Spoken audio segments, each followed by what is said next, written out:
안녕하세요. 이제 환갑을 바라보는 아줌마입니다. 남편은 일찌감치 췌장암에 걸려 먼저 떠나보낸 지도 벌써 20년이 넘었네요. 남편이 떠난 후에 남겨진 딸과 아들을 저 혼자 키워내야 했어요. 초등학생이었던 아들과 중학생이었던 딸을 키우려면 돈이 생각보다 많이 들더라고요. 아이들 기죽이지 않으려 더 잘 입히고 더 잘 먹여가며 키웠습니다. 특히 아들은 어렸을 때부터 남들보다 조금 더딘 부분이 있어 걱정이었어요. 아들은 걷고 뛰는 건 남들보다 빨랐는데 말이 유독 늦게 트이더라고요. 간신히 숫자와 한글을 다 익히고 초등학교에 들어갔는데 초등학교 1학년 수업조차 제대로 따라오지 못한다는 담임선생님의 말에 걱정이 돼서 아들을 데리고 병원에 가봤습니다. 그때 알게 되었어요. 저희 아들이 다른 아이들보다 지능이 조금 낮다는 걸요. 지체장애 판단을 받을 정도는 아니었지만 일상생활에서 상황 판단이 느려서 다른 친구들에게 놀림당하는 일이 생길 수도 있으니 아이가 기죽지 않도록 부모님의 역할이 중요하다는 말을 해주셨거든요. 그래서 아들은 더 좋은 것만 주려고 했었는데 아들이 중학교에 들어가는 해에 저희 남편이 그만 암에 걸려 세상을 떠났어요. 한참 사춘기에 철없이 말을 내뱉는 아이들 사이에서 아들은 아빠도 없고 멍청하다고 반 아이들이 자기를 무시한다며 엄청나게 스트레스를 받았습니다. 그래서 그때마다 다른 지역들로 옮겨가며 전학을 시켰어요. 그때마다 새로 사입혀야 하는 교복 비용들도 감당하기 조금 버거웠죠. 그래도 아들은 무사히 고등학교까지도 졸업을 했습니다. 비록 성적은 좋지 못했지만요. 근처 전문대까지는 갈 수 있는 성적이었지만 아들이 먼저 자기는 대학이 아니라 일해서 돈을 벌고 싶다고 나섰습니다. 그동안 학교에서 또래 아이들에게 놀림당했던 경험이 많다 보니 아무래도 또래들이 모여있는 곳을 가기가 꺼려졌었나 봐요. 그래서 저와 딸이 발벗고 나서서 취직 자리를 알아봐 주었습니다. 하지만 겨우 취직을 해도 아들은 2주도 제대로 채우지 못하고 그만뒀습니다. 아니, 해고당했다고 말하는 게 맞겠죠. 그럴 때마다 제가 회사로 달려가 뒤집어 놓고자 아들도 딸도 이제 그만하라면서 저를 말렸습니다. 아들은 처음과 달리 갈수록 더 시무룩해져 가는 걸 보니 마음이 아팠습니다. 그런 상황들을 몇 번을 반복하고 난 뒤에 아들은 결국 집에서 부업을 하게 되었어요. 이전과 달리 누가 옆에서 혼내지도 않고 단순히 조립을 하면 되는 거였으니 아들도 회사에 나갈 때보다 훨씬 더 마음이 편해 보였습니다. 그래도 평생을 일만 하고 살게 할 수는 없는 노릇이었습니다. 이것만으로 아들이 생계를 이어나가기엔 벅찼어요. 그렇다고 장애 판정을 받지는 않아 나라에서 지원받는 것도 어려웠습니다. 저도 언젠가 나이가 들어 세상을 뜰 테고 딸에게 모든 부담을 넘겨줄 수는 없었어요. 그래서 아들을 데리고 병원으로 향했습니다. 아들이 혼자서도 사회생활을 할 수 있는 정도로만 만들 수 있다면 제 돈은 억만금을 가져다 줄 수도 있었어요. 병원에 갔더니 다행히 아들이 지금보다 훨씬 나아질 방법이 있다고 했습니다. 아들이 성인 ADHD가 심한 편이라면서 이것만 제대로 치료해 주어도 지금보다 훨씬 상태가 호전될 거라면서 약물 치료부터 시작했습니다. 거기에서 저는 희망을 찾았고 그 이후로 3년을 넘게 치료해 왔습니다. 3년쯤 지나니 아들 상태도 많이 차분해지고 이제는 약도 거의 필요 없어졌어요. 일반적인 사회생활에도 무리가 없을 거라는 의사 선생님의 말씀에 안도했었습니다. 이제는 제가 없어도 아들이 잘 살 수 있겠다는 안도감이었죠. 그 이후 아들은 한 달에 한 번 정도만 병원에 가서 상담을 하고 왔을 뿐 별다른 이상도 없었습니다.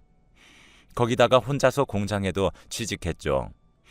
그러면서 일을 마치면 꼭 동네 복지관에 들려 시간을 보내다 왔습니다. 전부터 다니던 복지관이었는데 이제 자기도 멋진 사람이 되었다는 걸 보여주고 싶어 매번 그곳에서 한참을 놀다가 오는 것이었습니다. 이제는 가지 말라고 몇 번이나 말렸지만 아들은 제 말을 듣지 않았죠. 그렇게 일을 시작한 지 2달이 지났을 무렵이었어요. 아들이 대뜸 자기도 이제 돈을 많이 벌고 있으니 결혼을 하겠다고 나섰습니다. 그 이야기를 듣고 저는 그저 장난스럽게 결혼을 하면 누구랑 할 거냐면서 넌지시 물어봤어요. 그런데 아들의 입에서 뜻밖의 인물이 튀어나왔습니다. 저는 기껏해야 엄마랑 결혼할 거야 라는 말이 나오겠거니 했었는데 전에도 엄마가 최고라며 매번 엄마랑 결혼해야겠다고 말했었거든요. 하지만 이번에는 달랐습니다. 아들의 입에서 나온 이름은 아들이 매번 들리던 복지관에서 일하는 복지사 선생님이었어요. 저는 갑자기 그게 무슨 말도 안 되는 소리냐면서 그분이 왜 너를 만나냐고 했지만 아들은 의기양양하게 만난 지 반년째라며 결혼하기로 약속했다고 말하더군요. 저와는 어안이 벙벙하여 진짜냐는 말만 되풀이했습니다. 그러자 아들이 어디론가 전화를 걸어 저에게 바꿔주었습니다. 어머님 안녕하세요. 저 복지관의 윤미영입니다. 저랑 상수씨 정말로 사귀는 거 맞아요. 제가 한번 찾아뵐게요. 언제 시간 괜찮으세요? 전화에서 흘러나오는 소리에 홀린 듯이 약속을 잡고 그날이 되기만을 기다렸습니다. 약속한 전날 밤에 너무 떨려서 잠도 못 잤어요.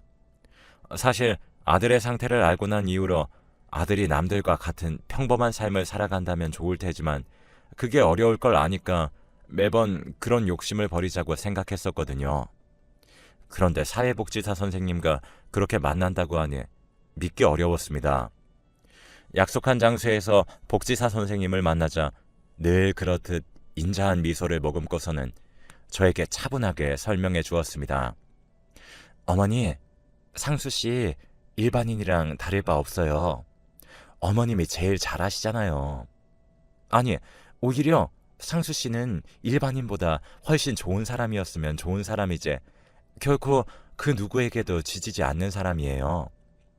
일하고 와서 자기도 힘들 텐데 꼭 복지관에 먹을 것을 챙겨와서 아이들에게 나눠주고 그러는 거 쉽지 않아요.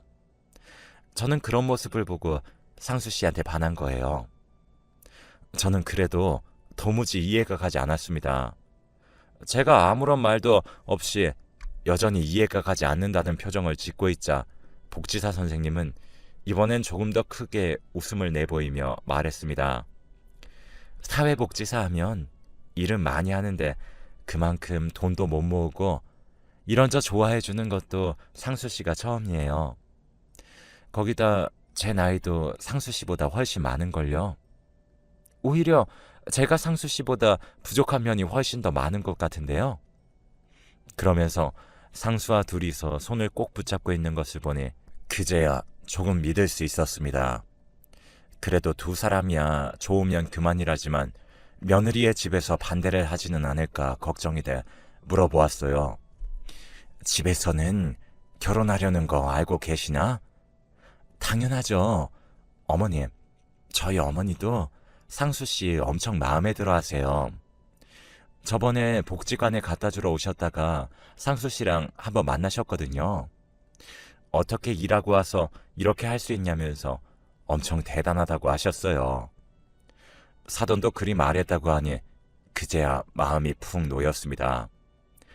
어머님, 결혼식은 생략하고 혼인신고만 하고 나서 살고 싶어요. 혼인신고는 당장 내일이라도 하면 저희야 좋고요. 저희 집에서도 허락하셨어요. 그러면서 상수와 눈맞춤을 하고선 둘이서 씩 웃어 보였습니다. 상수는 조금 상기된 목소리로 그럼 내일 바로 혼인신고하러 가자며 신이 난 듯 복지사 선생님의 두 손을 잡고 흔들거렸습니다. 다음 날이 되자 상수와 복지사 선생님은 정말로 혼인신고서를 제출하고 왔습니다. 어머님, 이제 복지사 선생님 말고 며느리나 새아가로 불러주세요. 이제 진짜로 가족이니까요. 며느리의 말에 순식간에 몸이 하늘을 떠도는 듯한 해방감을 느꼈습니다. 그동안 아들 걱정이 이만저만이 아니니 제 몸보다도 제가 떠나고 나면 아들을 어찌해야 할지 막막해서 가슴이 턱하고 막혀있는 기분이었거든요. 이제는 걱정 없이 아들, 딸이 가정을 이뤄서 잘 사는 모습만 보면 된다 생각하니 절로 웃음이 피식피식 새어나왔습니다. 그런데 어머님, 제가 이번에 조금 떨어진 복지관으로 발령이 나서요.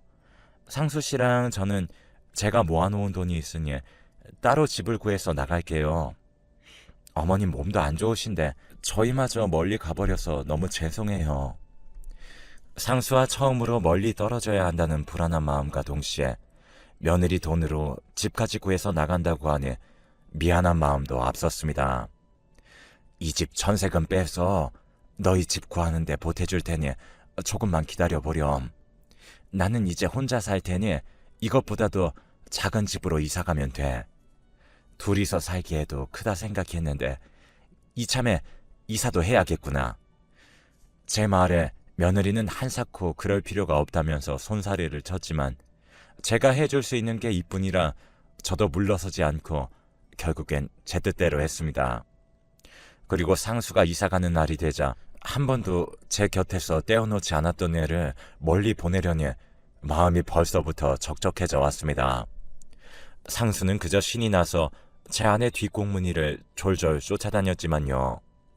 그렇게 두 사람을 보내고 난 뒤에 이제 정말 신경 쓰지 않으려 했었습니다. 그런데 왜인지 상수와 연락이 잘 안 되더라고요. 아무래도 신경이 너무 쓰여 상수네 집으로 갔습니다. 요즘엔 아들네 집이라도 불쑥 찾아가는 건 예의가 아니라지만 매번 연락을 하면 며느리는 바쁘다는 핑계에 상수는 연락조차 제대로 받지 않으니 갑갑해서 가만히 있을 수가 없어 불쑥 찾아갔습니다. 버스를 타고 2시간 만에 도착한 집에 초인종을 눌렀지만 안에서는 아무런 인기척이 들리지 않았습니다. 두어 번 더 눌러보다 며느리에게 전화를 했습니다. 네, 어머님. 어쩐 일이세요? 내가 너희 집에 반찬 좀 갖다 주려고 왔는데 상수도 집에 없니? 어머, 상수 씨도 집에 없어요? 저도 잘 모르겠어요. 그럼 제가 지금 반차 쓰고 바로 갈 테니까 잠시만 기다려주세요. 다른 집 며느리들은 이렇게 찾아오면 경비실에 맡겨달라고 한다던데 반차까지 쓰고 달려오겠다고 하는 걸 보니 며느리가 참 착한 아이인데 제가 오해했나 싶어 오히려 미안해졌습니다. 아니야, 그럴 필요 없다. 내가 말도 안 하고 온 탓에 반차는 경비실에 맡기고 갈 테니 퇴근하고 가지고 올라가렴. 그러자 며느리는 너무 죄송하다면서 다음부터는 연락하고 와달라는 말을 전했습니다. 괜히 나이가 들수록 걱정만 많아져서 쓸데없는 짓을 한 건가 하고 경비실에 803호 부부가 오면 전해달라는 말과 함께 반찬을 건넸습니다. 그런데 경비 아저씨가 의문스럽다는 듯이 803호요? 라고 되물었습니다. 제가 그렇다고 고개를 끄덕이자 경비 아저씨는 다시 한번 확인하려는 듯 자신의 앞에 놓여진 종이들을 뒤적이며 말했습니다. 803호에는 사람 안 사는데요. 잘못 찾아오신 거 아니에요? 저는 놀라서 그게 무슨 말이냐며 분명히 여기가 맞다고 했습니다. 한 동짜리 아파트라서 동이 헷갈릴 리도 없었거든요. 그게 무슨 소리예요? 분명히 여기라고 아들이 주소도 보내줬는데 기다려보세요. 제가 전화해서 확인시켜 드릴게요. 다시 상수에게 전화를 걸었지만 상수는 여전히 전화를 받지 않았습니다. 그래서 며느리에게 전화를 해 상황을 설명하자 며느리는 눈에 띄게 당황하며 지금 가고 있다면서 잠시만 그곳에서 기다리라고 할 뿐이었습니다. 경비 아저씨는 정 못 믿겠으면 직접 올라가서 같이 확인해보자며 마스터키를 챙겨 들고서는 저를 잡아 끌었습니다. 저도 제가 당연히 맞다는 생각에 올라가서 확인해보자고 했어요. 그런데 올라가서 보니 정말 경비 아저씨 말대로 그곳은 빈집이었습니다. 누가 봐도 사람이 산 흔적이 남아있지 않았어요. 그러던 와중에 며느리가 헐레벌떡 엘리베이터에서 내렸습니다. 어머님, 거기 계시라니까 왜 여기까지 올라오셨어요?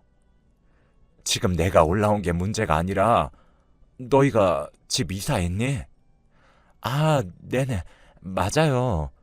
일주일 전에 이사했는데 제가 말씀드리는 걸 깜빡했네요.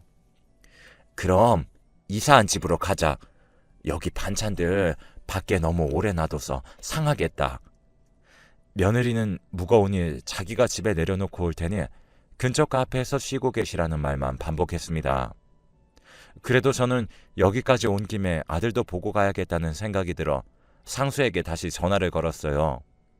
반찬이 무거우니 상수가 와서 드는 편이 낫겠다 싶었어요.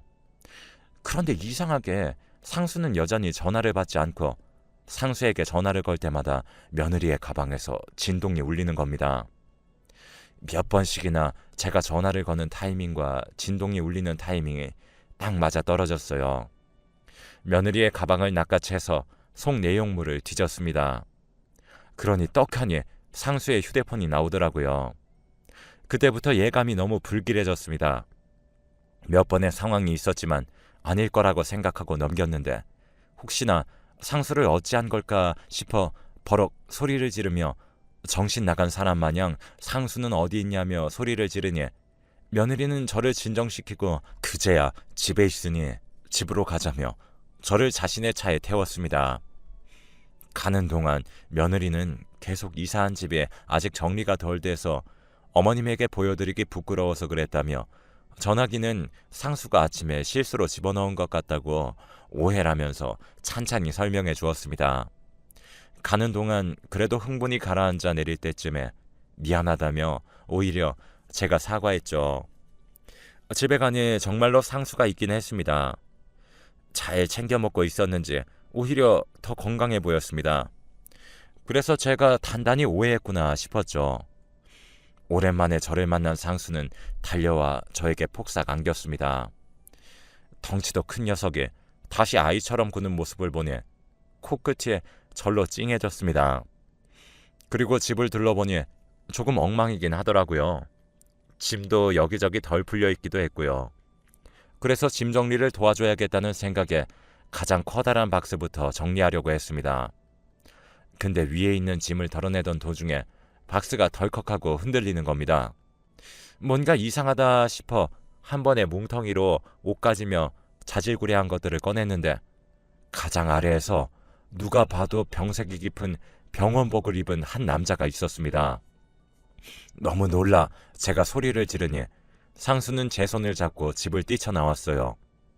물론 뒤에서는 며느리가 어딜 가는 거냐며 소리를 지르며 쫓아왔습니다. 하지만 상수는 뒤도 돌아보지 않고 얼른 도망쳐야 한다며 한참을 뛰었어요. 며느리가 보이지 않을 무렵쯤 상수도 다리에 힘이 풀렸는지 그 자리에서 주저앉아 엉엉 울며 미안하다면서 이제 우리는 죽을 거라고 했습니다. 놀라서 제가 그게 무슨 소리냐 했더니 상수는 엉엉 울면서 설명해 줬습니다. 그 여자랑 결혼한 후에 병원에 가서 엄청 아픈 검사들도 받고 검사를 받은 후부터는 먹는 것 하나하나 정해준 것만 먹게 하면서 운동도 강제로 시키면서 몸을 엄청 건강하게 만들어줬다는 겁니다. 그러면서 여자가 출근할 때 저에게 전화나 다른 사람들이랑 접촉도 못하게 전화기도 뺐고 안방에 자물쇠를 채우고 나갔다고 해요. 그 이야기를 듣고 의아해진 제가 그게 무슨 소리냐며 그럼 아까는 어떻게 밖에 나와 있었던 거냐고 묻자 방금은 무서운 아저씨가 와서 방문 열어주고 곧 엄마가 올 텐데 아무 일 없었던 척하라면서 지금까지 있었던 일을 말하면 엄마도 자기도 어떻게든 죽여버리겠다고 했답니다. 자기가 바로 옆에서 듣고 있을 테니 허튼 소리 하기만 하라며 으름장을 놓으면서 말이죠. 알고 보니 상수의 ADHD를 치료하기 위해 다녔던 병원의 전담 의사가 아까 그 남자의 사촌이었는데 자기 사촌이 간이식이 필요한 상황이니 혈액형이 맞는 환자들에게 간이식이 가능한지 검사를 한 겁니다. 그러던 중에 저희 상수가 간 기증에 적합하다고 나왔고 그때부터 그 여자가 상수에게 의도적으로 먼저 접근한 것이었습니다. 자기 남편을 위해서요. 일부러 남편과 서류상으로 이혼해놓고 상수에게 접근한 거였죠. 물론 상수가 복지관에 간 것도 그 남자의 사촌이라는 의사가 먼저 추천해줬다고 합니다. 그렇게 상수가 속아 넘어가 진짜로 혼인신고까지 하고선 간이식을 할 때까지 상수를 감시하고 있었던 거죠. 물론 중간에 상수가 이상함을 눈치채고 저에게 가겠다고 몇 번을 말했지만 협박했다고 해요. 심지어 다음 주에는 입원해서 간이식 수술도 얼마 후면 할 예정이었다고 합니다. 그 이야기를 듣고서 치가 떨려 당장 변호사를 선임하러 갔습니다. 변호사를 통해서 사기 결혼과 감금 그리고 협박죄까지 모두 묶어 신고했습니다. 그러자 변호사를 통해서 이야기를 해보자고 연락이 오더군요. 낯짝도 뻔뻔하게 저희 집까지 찾아와 문을 열어달라며 난동을 부렸습니다. 얘기 좀 해요. 간이식 조금 한다고 사람이 죽는 것도 아니고. 내가 해코지를 했어. 뭘 했어? 건강하라고 음식도 좋은 걸로만 해줘. 운동도 시켜줘. 간이식 한다고 사람 안 죽어. 문 밖에서 들려오는 악다구니에 결국 문을 열어 제끼고 소금을 뿌려댔습니다. 물론 욕도 한 바가지로 쏟아부어줬죠. 그 여자는 뭐 하는 짓이냐며 달려들려고 하길래 한바탕 몸싸움까지 벌였죠. 그 후 몰래 간이식 공여자 검사를 한 의사는 당연히 면허 취소를 당했고 그 여자도 사기 결혼에 감금 협박 모두 묶어서 결국 징역살이를 하게 만들었습니다. 하지만 이 일의 발단인 남자는 몸이 아프다는 이유로 계속 병원에 있는다더군요. 아직도 그 생각만 하면 속이 뒤집어지고 화병이 날 것 같지만 그래도 상수가 무사히 돌아와서 천만다행이라는 생각을 해요. 그 이후로 상수는 트라우마 때문에 이전에 하던 부업조차 제대로 하지 못했어요. 특히 방 안에 들어가서 문이 닫히는 걸 극도로 싫어했습니다. 그 일이 있고 난 직후에는 제가 조금이라도 눈에 보이지 않으면 극도로 흥분하면서 저를 찾아다녔었는데 병원을 다니면서 조금씩 극복해 이제 겨우 그 일이 있기 전처럼 사네요. 그런데 저도 나이를 먹을 만큼 먹었고 상수를 돌봐주는 건 한계가 있는데 제가 떠나고 나면 상수는 어찌해야 할지 걱정이 앞섭니다. 그리고 혹여나 그 여자가 징역을 다 살고 나와서 상수한테 해코지라도 할까 두렵기도 하고요. 그런 사람들은 당연히 평생을 교도소에서 살아야 하는 것 아닌가요?